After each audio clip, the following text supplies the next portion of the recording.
Bonjour à toutes et à tous, vous écoutez le Wild Mystic and Free Podcast, épisode 58. C'est la guidance de la semaine du 3, 4, 5, 6, 7, 8 octobre. Et on rentre dans la saison des éclipses avec des topics, des thèmes qui émergent. Je vous dis tout dans cette guidance. Bienvenue. Bienvenue sur Wild Mystic and Free, le podcast des rebelles ancrés, conscients et spirituels qui souhaitent s'affranchir des conditionnements qui les limitent et créer une vie libre et riche de sens. Je suis Brunoïde Livrante, ton hôte, coach certifiée et enseignante spirituelle, et j'espère que tu trouveras ici plus de conscience, plus d'amour et des outils pour vivre ta plus belle vie. Donc, bienvenue pour cet épisode. Alors, je vous enregistre cet épisode depuis l'Égypte, depuis le salon d'un hôtel dans lequel Agatha Christie avait l'habitude de descendre. C'est un petit peu un rêve de petite fille d'être là. Voilà, j'étais fan des romans d'Agatha Christie quand j'étais jeune et j'avais toujours rêvé de suivre ses traces. Donc je suis trop contente d'être là où est né le fameux roman Mort sur le Nil.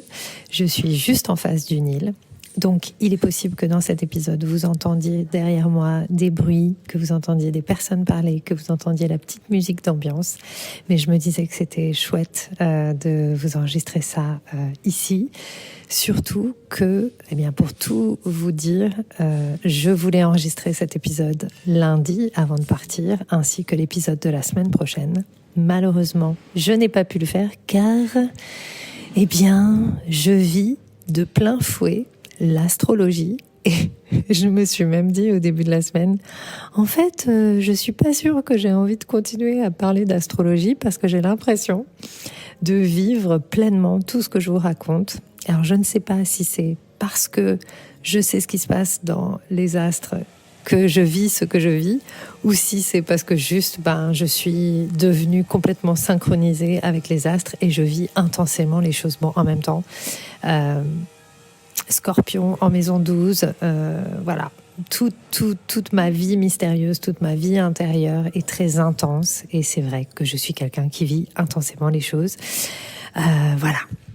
Donc pour vous remettre un peu dans ce contexte de cette guidance de la semaine, la semaine dernière j'en ai déjà parlé, on s'achemine vers la saison des éclipses qui commencera la semaine prochaine avec une première éclipse en Balance, une éclipse lunaire en Balance. La saison des éclipses, ce sont des moments où en fait ce qui va être actif va être l'axe des nœuds lunaires. Donc les nœuds lunaires sont les endroits où arrivent les éclipses et nous sommes dans un axe qui est Balance Bélier. Et lorsqu'on va avoir cette saison des éclipses qui commence, ça va plus particulièrement influencer le Bélier et la Balance dans notre thème natal, notre nœud nord et notre nœud sud. Donc il y a plusieurs choses à regarder si vous avez votre thème natal sous les yeux.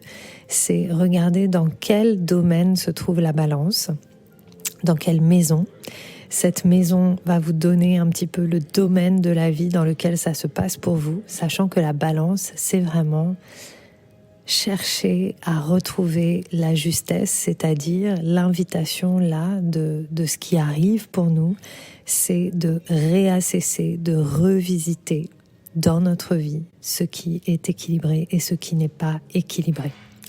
Et la Balance, comme j'en parlais déjà la semaine dernière, c'est vraiment un signe qui joue sur la relation de moi aux autres, de moi avec les autres, de qu'est-ce que je vis pour être en lien avec les autres, comment est-ce que je mets en place des systèmes, des stratagèmes à partir de mon ego depuis très longtemps pour être aimé, pour être en lien, pour exister parmi les autres. Donc il y a vraiment cette thématique et les éclipses vont vous permettre de faire émerger les mémoires, les événements, les comportements qui traduisent en fait cette relation que vous avez aux autres. En tout cas, il y a vraiment une invitation à revisiter la manière dont nous équilibrons notre vie. Et ce que j'ai remarqué pour moi, c'est que finalement, les déséquilibres et les équilibres de ma vie ont toujours à voir avec les autres. Et que quelque part, la manière dont je conduis ma vie, même si j'ai l'impression qu'elle est libre, que je conduis ma vie librement, finalement, c'est toujours en rapport avec ce que j'apporte au monde, donc ce que j'apporte aux autres, ce que les autres m'apportent, la manière dont je vis ma relation amoureuse, la relation avec ma famille, etc., etc. Donc en fait, nous vivons toujours notre relation par rapport aux autres et par rapport à la société qui nous entoure, qui représente, même si on n'est pas en phase, on est d'accord, on n'est pas d'accord avec la manière dont la société fonctionne.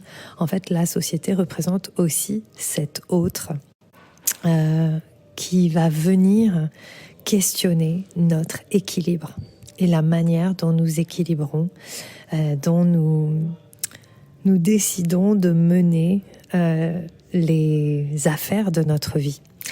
Et surtout, en fait, dans cette saison des éclipses, donc on est sur cet axe Balance-Bélier. Le Bélier, c'est le soi. Le Bélier, c'est vraiment notre individualité.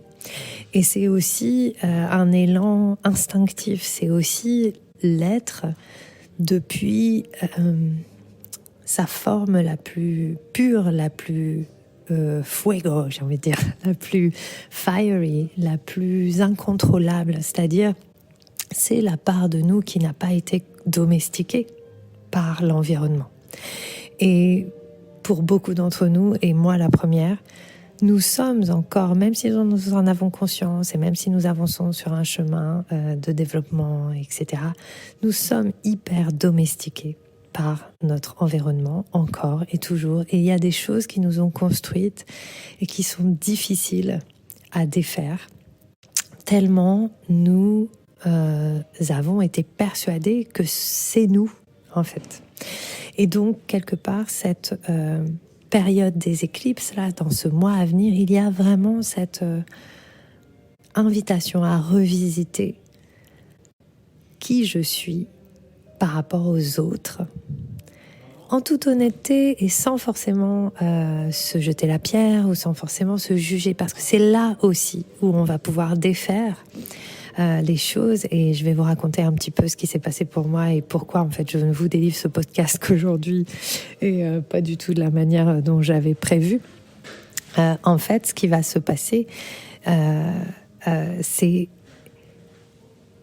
qui est-ce que moi je suis et comment est-ce que j'ai modélisé ce je suis qui était instinctif, qui était pur, libre, pour faire partie de mon environnement, pour trouver la sécurité, pour être accepté. Et dans les 2 éclipses qui vont arriver, donc dans cette saison des éclipses, on a une première éclipse le 14 octobre, donc la semaine prochaine, et puis on en aura une seconde le 29 en taureau. Et la balance et le taureau sont tous les 2 des signes qui sont régis par Vénus. Donc quelque part, ces 2 éclipses, elles nous ramènent à nouveau à ce dont je vous ai parlé si vous suivez le podcast depuis le mois de juillet. Ça nous ramène à nouveau à cette thématique de Vénus rétrograde. Parce que ce que vous avez expérimenté cet été, ce que vous avez fait émerger sur vos mécanismes de l'ego pour plaire, pour être aimé, pour faire en sorte d'être en sécurité dans le monde, va peut-être réémerger. Peut-être pas, mais peut-être. Parce que vraiment cet axe bélier-balance pour moi, c'est moi et le monde, moi et les autres, moi parmi les autres. Les autres et moi. Enfin voilà, qu'est-ce que je fais pour les autres, etc., etc. Et puis on a un autre événement majeur qui va arriver cette semaine. Donc je vous donne un peu tout un peu en fouillis. J'avais pris plein de notes, mais là je suis partie un peu en live. L'événement un petit peu de la semaine, l'événement majeur, c'est que justement Vénus va changer de signe. Vénus est en Lion depuis depuis quelques mois, et elle a fait son rétrograde en Lion, et donc je vous en ai longuement parlé c'était un appel vraiment à oser aimer, oser être aimé, oser recevoir de l'amour tel que nous sommes vraiment. Comment est-ce que je peux prendre du plaisir à qui je suis, et comment je peux m'autoriser à être aimé tel que je suis. Et quelque part, avec ces deux éclipses, avec ce changement de signe de Vénus, donc Vénus va passer du Lion à la Vierge. Et Vénus en Vierge, c'est pas forcément son meilleur endroit, puisque en Vierge, Vénus est dans son pas dans son détriment, mais elle est vraiment dans l'endroit où ça va être vraiment compliqué pour elle. Parce que Vénus, c'est le plaisir, c'est je prends le temps, je prends soin de moi, etc. Et là, elle va être dans la Vierge, qui est un peu dans le détail et les choses comme ça. Et du coup, il va y avoir un petit challenge autour de tous les jugements. La Vierge, c'est pour moi aussi une sorte de recherche de perfectionnisme, et dans cette recherche de perfectionnisme, parfois il y a l'oubli du soi véritable, du soi supérieur, au profit de la création d'un ego qui soit parfait. Et du coup, ce que ça va créer, parce que la Vierge, c'est un signe qui juge beaucoup, ça va créer beaucoup de jugement, beaucoup de dureté sur tous les endroits de nous-mêmes qui ne nous plaisent pas, ou qui paraissent ne pas être en phase avec ce qu'on voudrait que ce soit. En fait, tous les endroits de désamour vont refaire surface pour être vus, pour être acceptés, pour être nettoyés. Et je ne dis pas que ça va être encore une période ultra facile. On a plein de choses qui se passent cette semaine. Mais en fait, l'invitation majeure, c'est comment est-ce que lorsque tout s'agite, je peux trouver la paix intérieure? Comment est-ce que je peux cesser de me juger? Comment est-ce que je peux juste accueillir les expériences sans raconter quoi que ce soit sur qui je suis? Et comment est-ce que je peux vraiment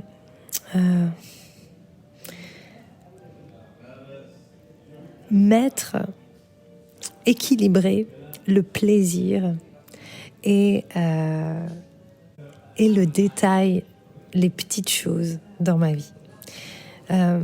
Comment est-ce que je peux équilibrer aussi le plaisir et le travail? Comment est-ce que je peux équilibrer le plaisir et l'effort? Et en fait, j'ai envie de vous partager que on fait quand même beaucoup d'efforts.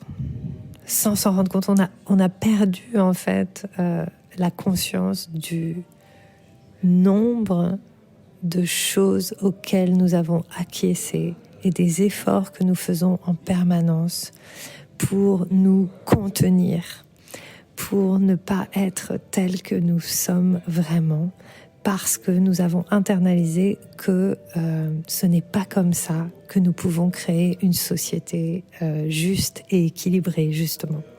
Et pour moi, il y a aussi dans la balance quelque chose de collectif, quelque chose de la justice sociale qui passe aussi par la justice personnelle, qui passe aussi par se rendre justice à soi-même. Et j'ai envie de vous partager donc pourquoi j'ai pas pu vous enregistrer le podcast avant et comment tous mes plans ont été changés. En fait, depuis 1 an et demi, j'organise un voyage pour emmener des personnes nager avec les dauphins, puisqu'il y a 2 ans, je suis partie nager avec les dauphins en Égypte et ça a changé ma vie. Alors, ça n'a pas changé ma vie dans le sens où je suis devenue millionnaire et je suis partie vivre sur une île, mais ça m'a ouvert le cœur. Et j'ai vraiment eu une illumination, c'est-à-dire je me suis ouverte à ma propre lumière. Et c'est une expérience tellement puissante, puis j'ai grave connecté avec les dauphins. Voilà, les dauphins m'accompagnent depuis, j'ai fait des stages autour de l'énergie dauphin. Voilà, j'ai fait danser beaucoup les dauphins, enfin voilà. Beaucoup de gens qui sont venus danser avec moi ou qui ont fait des choses avec moi en ligne, j'ai fait du breathwork dauphin, ont connecté avec cette énergie dauphin qui pour moi représente aussi le cœur christique, c'est-à-dire la connexion à l'amour inconditionnel. Et j'avais envie, donc c'est même pas j'avais envie, mais les dauphins m'ont dit « Ah, ce serait super que tu invites des personnes à venir nous rencontrer, loue un bateau et puis amène des gens. » Et donc depuis 1 an et demi, j'ai travaillé avec plusieurs personnes qui m'ont aidée et soutenue à créer ce voyage. Et j'emmène 18 personnes nager avec les dauphins en Égypte. Donc on se retrouve vendredi prochain, le 7, et on part pour 1 semaine. On sera en pleine mer pendant 1 semaine sur un grand bateau. Et tous les jours, on plonge et on nage avec les dauphins qui vivent dans cette baie qui est au milieu de la mer Rouge en Égypte. C'est magique. Donc j'ai organisé ça avec tout ce que ça peut contenir d'investissement financier, d'investissement d'énergie, de promotion. Bon, voilà, la vie de l'entrepreneur. Et puis j'ai tout concocté. J'ai engagé quelqu'un pour vraiment coordonner le voyage sur le bateau, qui sera avec nous sur le bateau, qui fait le lien entre l'équipage et nous, puisqu'il y a un équipage quand même. On n'est pas tout seul à conduire le bateau. Et voilà, donc tout est parfait. Et puis je lui envoie la photocopie de mon passeport dimanche dernier, donc dimanche, en plein stage de chant stellaire que j'étais en train de donner avec mes 4 personnes qui sont venues recevoir la transmission du chant stellaire. Et là, elle me dit « Ah non, mais ton passeport, il n'est pas valide pour entrer en Égypte. Il faut que le passeport soit valide 6 mois après ta date de retour de voyage. » Et mon passeport, en fait, n'est valide que jusqu'en janvier 2024. Donc, c'est pas 6 mois. Et là, coup de stress et grosse montée de... déjà, c'était dimanche, donc je pouvais rien faire. Et puis, j'avais plein de choses à préparer puisqu'on devait prendre l'avion hier, mardi matin, à midi. Donc, partir de chez nous à 9h du matin. Et donc, dimanche, je suis en stage toute la journée avec la peur au ventre. Je peux vous dire que j'ai bien vidé tout mon intérieur pendant 2 jours. C'était super. La peur était là et en même temps, j'ai quand même donné mon stage. Bon, voilà, je pouvais rien faire de plus. Mais du coup, j'ai changé toute mon organisation. Je suis rentrée chez moi pour aller chercher, parce que j'habite pas à Paris, mais je dormais à Paris pour le stage et puis aussi pour partir mardi matin.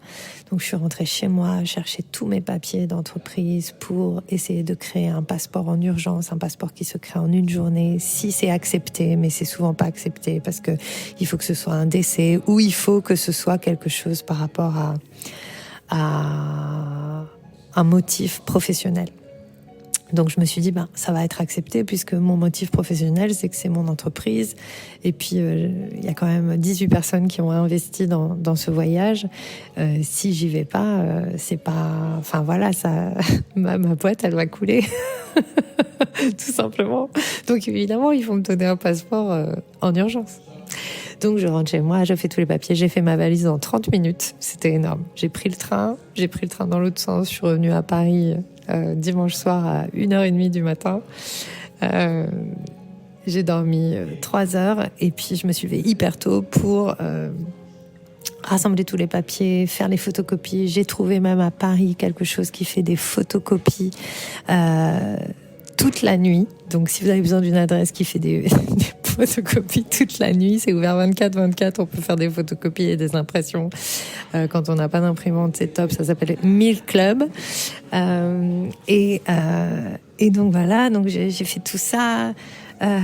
Et puis à 8h20, j'étais devant la mairie du 3e pour demander un passeport en urgence. Et j'ai amené tous mes papiers, évidemment. Vous savez comment c'est l'administration. Il manquait plein de papiers. Elles m'ont dit tout de suite, les nanas, elles m'ont dit non, mais ça va jamais passer, votre dossier, c'est pas un motif d'urgence. Et j'ai dit, mais oui, mais c'est mon entreprise. Si mon entreprise, si je vais pas à ce voyage, en fait, mon entreprise, elle coule. Mais en même temps, c'est votre responsabilité de savoir quand vous devez partir, tout ça. Bon.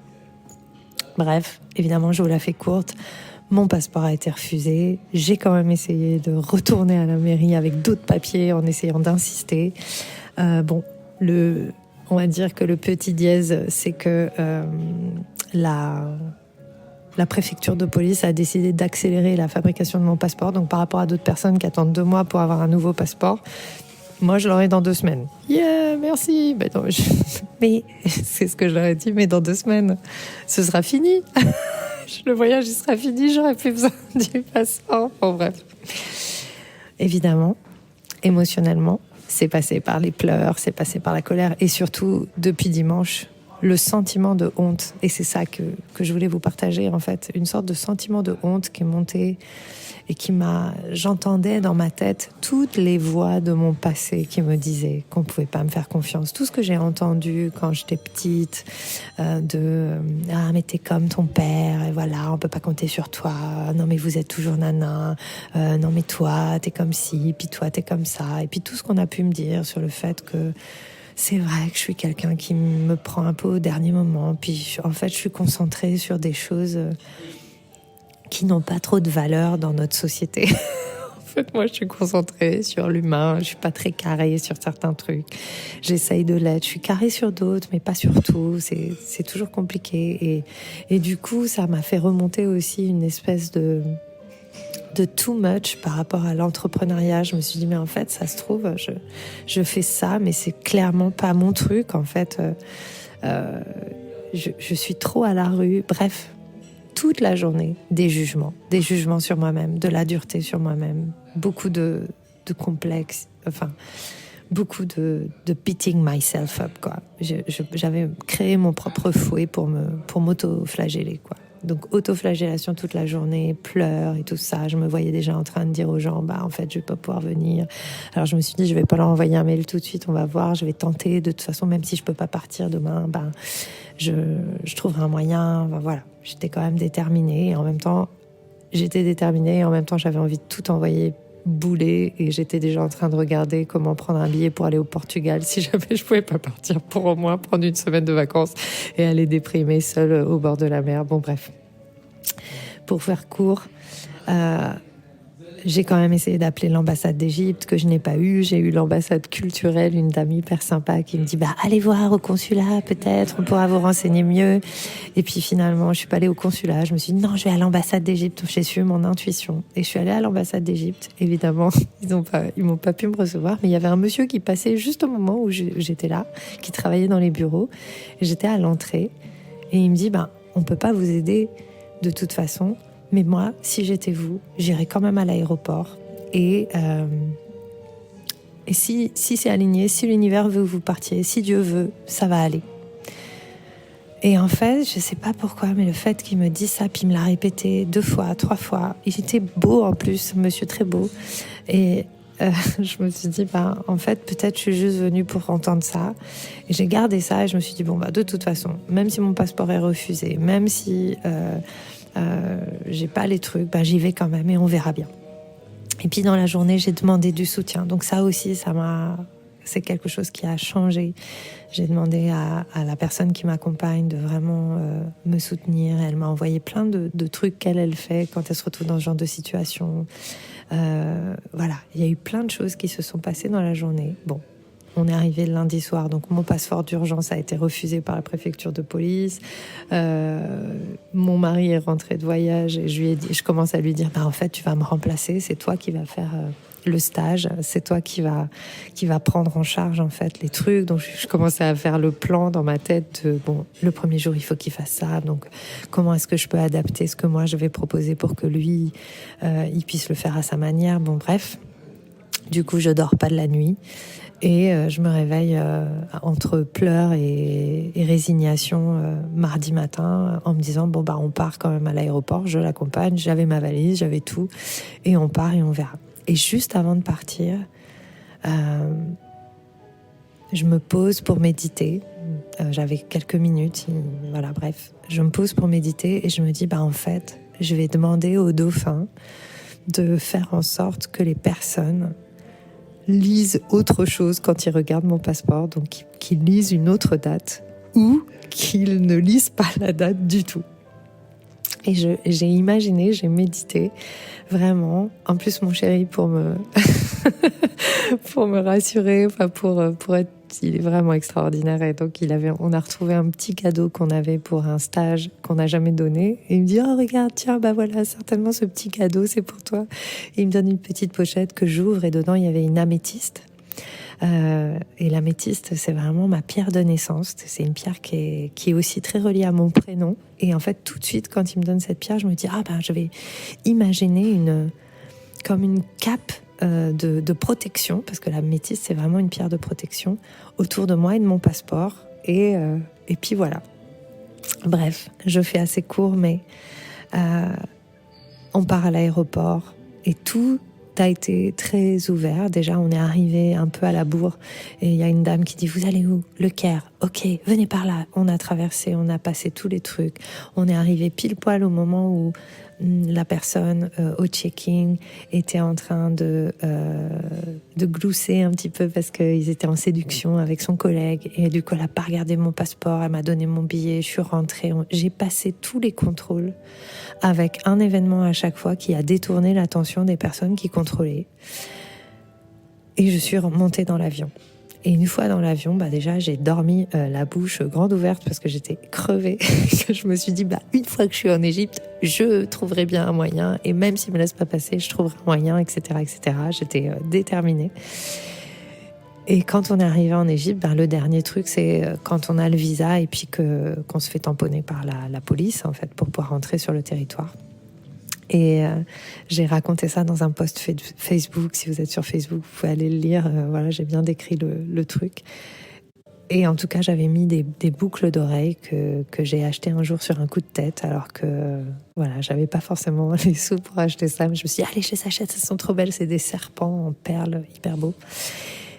Et au moment où je suis passée à la police pour faire tamponner le visa, et donc au moment où elle aurait dû peut-être lire le truc, en fait elle a vu mes boucles d'oreilles, la dame, c'était une très jolie policière, et elle me dit mais vos boucles d'oreilles elles sont superbes et tout ça, puis on sourit, et puis en fait elle a tamponné mon truc, elle a pas regardé mon passeport. Et je vous raconte ça me crée de l'émotion parce que je suis passée par tellement de phases. Et en fait, pourquoi je vous raconte tout ça ? Parce que pour moi, c'est exactement le genre de rééquilibrage qui nous est demandé. C'est-à-dire, le rééquilibrage, pour moi, c'est est-ce que j'équilibre vraiment ma balance vers ce en quoi je crois ? Ça fait des mois, des années que je parle de la confiance dans la vie, que je parle de la magie de la vie. Et j'ai eu un petit peu cette petite slap dans la figure pour me dire, mais en fait, t'y crois ou t'y crois pas ? Et il y a eu un moment où j'ai voulu jeter l'éponge. Et je me suis dit, j'y crois et j'y vais. Et je vais jusqu'au bout. Et ça a marché. Pourquoi ça a marché ? Parce que j'ai demandé au dauphin. Mais aussi parce que la magie est venue du fait que j'ai lâché, je me suis abandonnée. J'avais plus le choix, en fait. Ça m'a ramené aussi à nouveau à cette thématique qui est ma plus grosse thématique. Je fais beaucoup. Il y a un déséquilibre parce que je fais beaucoup et je me laisse pas tant que ça porter par la vie. Tout est contrôlé, tout est au millimètre et du coup, il suffit que je fasse une erreur parce que je regarde pas ou que je sois un petit peu à la rue et tout déraille parce que je fais pas confiance. Et aussi parce que quand il y a une erreur qui se met en place dans ma machine, qui est bien dans le contrôle et bien huilée, tout de suite, mon mécanisme, c'est d'aller me jeter la pierre. C'est comme si je contrôlais ma vie pour m'auto-flageller en permanence, pour me dire « Oh, combien je suis une mauvaise personne, oh, combien on peut pas compter sur moi, oh, combien tatati tatata ». Et quelque part, par rapport à tout ce que je vous disais sur ce qui se passe en termes d'énergie cette semaine, cette semaine et pour les semaines à venir, ça me ramène à tout ce que j'ai mis en place pour plaire aux autres. Et je me sens en fait, ce que j'ai vu grâce à cette expérience et ce qui me fatigue ces derniers temps, parce que je suis très fatiguée, je vois que quelque part, pour plaire aux autres et pour qu'on ne voit pas, je sais pas, il y a un jugement sur le fait que je suis comme je suis, que je suis pas parfaite. Et il y a en même temps cette envie de de créer de la perfection, de me mettre en sécurité en montrant une vie que je crée qui est extraordinaire. Et super, merci. Il y a le monsieur qui vient vérifier si je suis en train de boire mon chocolat. Et en fait, je me suis enfermée dans un carcan. J'ai presque l'impression d'être dans un corset que j'ai créé pour moi-même et qu'en fait, je m'empêche de vivre. Et ça a soulevé beaucoup de questions. Ça a soulevé beaucoup de questions sur l'entrepreneuriat. J'adore ce que je fais. J'adore ce que je vous propose. Mais je suis pas sûre que l'entrepreneuriat, ce soit pour moi. Je me sens pas considérée en tant qu'entrepreneur. Je trouve ça compliqué. Finalement, je mets beaucoup de sérieux dessus. Et depuis 2 ans où je fais ça, alors oui, ça a super marché. Et puis ça marche parce que avant ça, j'avais créé une grosse communauté. Donc, merci d'être là, merci de suivre, merci d'écouter, merci de m'accompagner sur le chemin. Et en même temps, je me dis, voilà, oui, ça marche, vous êtes là, c'est super et tout ça. Et en même temps, ça me met une pression parce que je sais jamais comment ça va se passer, parce que je trouve qu'il y a une instabilité, parce qu'il y a des moments où j'ai vachement d'énergie. Ensuite, j'en ai moins. Et quand je vois comment l'administration française a traité mon dossier, parce qu'on a eu beaucoup de discussions avec les dames de la mairie notamment, qui ne comprenaient absolument pas ce que je faisais, ce qu'était mon entreprise. J'ai eu beau ramener un cabis, j'ai eu beau dire que j'étais la gérante de mon entreprise, qu'il fallait que je sois là-bas, etc. Ça n'avait aucune importance. Aucune importance. Ce n'était pas une raison valable pour m'aider. En tout cas, je l'ai pris comme ça. Et du coup, ça m'a renvoyé toujours à ce sentiment de légitimité, donc qui revient aussi à la balance, la légitimité, la justice, la justesse, l'injustice, les blessures d'injustice. Et ça me pose vraiment la question du modèle de l'entrepreneuriat. Je suis vraiment perdue par rapport à ça. Après, je sais aussi que travailler avec les dauphins, et depuis 2 ans, et depuis même toute ma vie, mais sans le savoir, c'est aussi... ça fait émerger tous ces mécanismes un peu de désamour, de manque de confiance et ces questionnements, et pour être nettoyé. Donc j'ai confiance que dans le voyage qui s'annonce là d'une semaine, il y a vraiment ce nettoyage d'identité, ce nettoyage de clarté qui va se faire dans l'eau et que le calme va revenir. Je le sais. Malgré tout, bon, on a quand même des petites choses qui vont émerger cette semaine. Et avant de vous laisser, c'est peut-être un plus long podcast que d'habitude, mais j'avais besoin de vous partager ça parce que je pense que ça peut peut-être vous inspirer aussi. On est tous un peu dans le même truc. On est dans la lutte entre notre ego et la confiance dans la vie. Et c'est pas facile. Et je pense que c'est important aussi d'avoir l'humilité de reconnaître que on galère parfois. On est dur avec soi et c'est bien aussi d'avoir du soutien. Moi aussi, ce qui m'a été montré là, c'est le soutien de personnes que j'aime et de m'ouvrir peut-être un peu plus au soutien. Vous m'avez vachement soutenue en fait. J'ai posté juste un truc vite fait sur Instagram en disant si vous m'aimez, vous savez que j'ai un karma voyage pourri. Alors oui, ça s'explique aussi mon karma voyage, parce que j'ai Saturne dans la maison 9, dans la maison des voyages, donc les restrictions spirituelles, les restrictions. La maison 9, c'est la maison de la philosophie, de la spiritualité, du voyage, de l'astrologie. Et quelque part, avoir Saturne dans cette maison-là, c'est aussi avoir toujours une petite restriction et un sentiment d'illégitimité. Du coup, est-ce que j'ai le droit ? Est-ce que j'ai le droit ? Est-ce que j'ai le droit de voyager ? Est-ce que j'ai le droit d'emmener des gens voir les dauphins ? Est-ce que j'ai le droit ? Il y a vraiment ce truc-là. Et ça se pose à chaque voyage important dans ma vie. J'ai eu une merde. Chaque voyage important, j'ai eu des trucs de ouf. Non, mais quand je revois tous les voyages que j'ai faits, je me dis, mais c'est un truc de dingue. Bon, voilà, karma voyage pourri. Donc, et en même temps, hyper intéressant, parce qu'à chaque fois, j'ai été obligée de lâcher prise. Donc, comme je vous en ai déjà parlé dans le podcast, Saturne, les limites, c'est aussi la clé de notre évolution. Donc, c'est de faire confiance à ça. Donc juste pour revenir sur concrètement ce qui se passe cette semaine, lundi, il y a 2 jours, pendant que j'étais en train de faire mes papiers à la mairie, en fait, la thématique, c'était une communication un peu chelou, puisque Mercure était, c'était un petit peu comme un Mercure rétrograde d'une journée, on va dire. Donc Mercure était un petit peu en opposition avec Neptune, et donc ça faisait un peu non, attention, on ne comprend rien à ce que vous dites. C'est un peu ce que m'ont dit les dames d'ailleurs. On ne comprend rien à ce que vous faites. Ok, bon, super. Mardi, ça s'est un peu éclairé. Donc ça peut être intéressant de voir par rapport à vous comment ça a cheminé ces énergies. Donc mardi, il y a quelque chose qui s'éclaire, il y a quelque chose qui s'allège. Voilà. Mercredi, donc c'est aujourd'hui, il y a quelque chose qui va se rééquilibrer du coup dans votre relation à vous-même et aux autres. Il y avait une chose que j'avais envie de vous partager aussi, que je trouve hyper importante. La relation de soi aux autres, elle n'est pas forcément avec des autres physiques.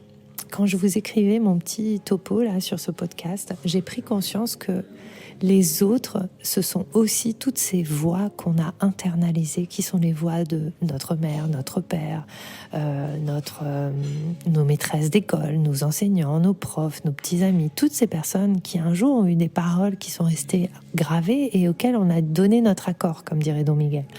Et donc finalement, rééquilibrer notre relation aux autres, c'est aussi rééquilibrer notre relation à ces voix intérieures. C'est aussi laisser partir, lâcher prise sur ces voix intérieures, cesser de les écouter et nous abandonner plus à la vie. Et non pas donner de l'eau, donner de l'air au feu de ces voix qui peuvent être parfois, je trouve, meurtrières, parce que ce sont, comme on dit, le tu qui tue. Ce sont des tu qui tuent. Moi, j'entendais dans ma tête, mais tu vois, Nénia, t'as vu comment t'es, ben voilà, t'emmènes des gens et tu vas même pas pouvoir les accompagner, mais regarde, t'es vraiment irresponsable, tatati tatata. Qui sont des choses que j'ai entendues et qu'on m'a dites souvent. Donc voilà, c'est aussi faire la part de projection des autres que nous avons internalisées comme étant les nôtres. Voilà.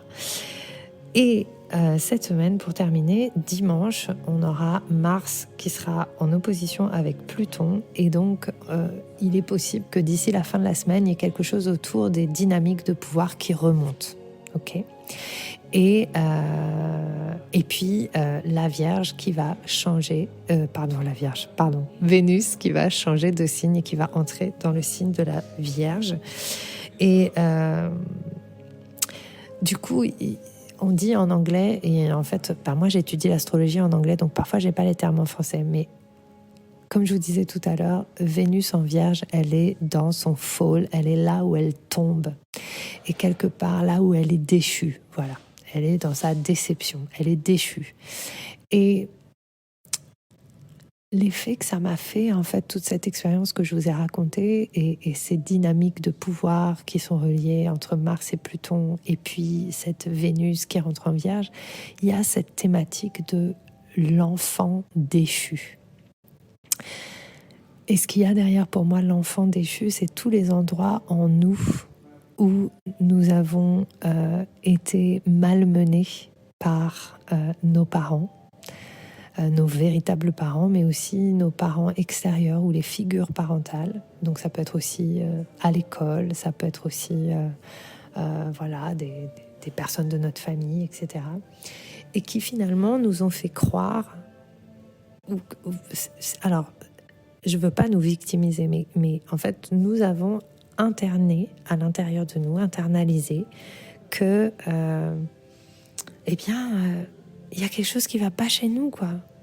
On est tombé, l'enfant joyeux, innocent, magnifique en nous est tombé comme un ange déchu. Il a perdu ses ailes, cet enfant a perdu son rire, a perdu sa légèreté, parce qu'un jour on lui a dit ces choses qui peuvent venir résonner et qui peuvent venir se réveiller, ces jugements. Donc l'invitation cette semaine, c'est d'observer ces luttes de pouvoir peut-être internes ou externes qui vont s'exprimer à l'extérieur, et juste d'être doux et de les prendre comme d'habitude, comme une opportunité d'évoluer et une opportunité de s'aimer. J'accueille, c'est dur, je me fais aider si j'ai besoin, parce qu'on a besoin de soutien en fait. Et puis j'évolue et puis je fais confiance à la vie. Si ça arrive, c'est que c'est le bon moment pour avancer, pour aller vers autre chose, pour choisir l'amour. Il n'y a que 2 possibilités. Soit on choisit la peur, soit on choisit l'amour. Moi, je choisis l'amour et j'espère que vous allez choisir ça aussi. Voilà. C'était un long podcast, mais j'avais vraiment envie de vous raconter ça, de vous partager ça. Et puis ça me fait du bien aussi d'en parler. J'adore l'astrologie. Du coup, je ne sais pas s'il y aura podcast la semaine prochaine. Si j'ai le temps d'enregistrer un autre podcast d'ici et de le programmer d'ici la semaine prochaine, je le ferai. Et sinon, on se retrouvera dans 10 jours parce que je serai en pleine mer et donc il n'y aura pas d'accès à Internet. Du coup, les infos pratiques, c'est que vous pouvez toujours rejoindre le membership qui existe. Vous pouvez aussi prendre rendez-vous pour le mois de novembre pour des sessions astro individuelles, astro coaching, où je vous accompagne à avoir plus confiance, à avoir justement ces jugements et à les défaire. Et on demande vraiment à la vie de nous accompagner. Et l'énergie dauphin qui est toujours là. Et la dernière chose, c'est le champ stellaire, les stages. Il reste 2 stages à Paris que vous pouvez faire. Si vous voulez, vous pouvez en faire un seul ou vous pouvez faire les 2. Ils sont ouverts en individuel ou en 2 fois. Et puis ça, c'est aussi en lien. Vous pouvez trouver toutes les infos un peu partout. Voilà. Le stage qu'on a fait ce week-end était super, c'était un tout petit groupe, donc ça aussi, les petits groupes, les grands groupes, ça me questionne. Moi qui ai commencé avec des énormes groupes et qui maintenant suis avec des petits groupes, je chemine aussi avec les histoires que je me raconte par rapport à ça. Et en tout cas, quel que soit le nombre, ça n'empiète absolument pas sur le plaisir et la profondeur de ce que j'ai à transmettre. Quelle joie d'accompagner des personnes, de rencontrer des personnes. Voilà, ça c'est le truc qui me tient dans l'entrepreneuriat. Sans ça, ça n'aurait aucune raison d'être. Donc voilà, c'est ouvert à vous, ce sera à Paris. Je vous souhaite plein de belles choses. Je vous remercie de votre écoute, je vous remercie d'être là et je vous embrasse. Et je vous dis à la semaine prochaine ou à la semaine d'après pour un nouvel épisode du Wild Mystic and Free Podcast. Bye! J'espère que ce que tu as entendu t'a donné envie de prendre soin de toi, d'agir et de contribuer à ce monde à ta manière. Si tu as aimé ce podcast, abonne-toi, partage, commente. Quant à moi, je te retrouve la semaine prochaine pour un nouvel épisode de Wild, Mystic and Free.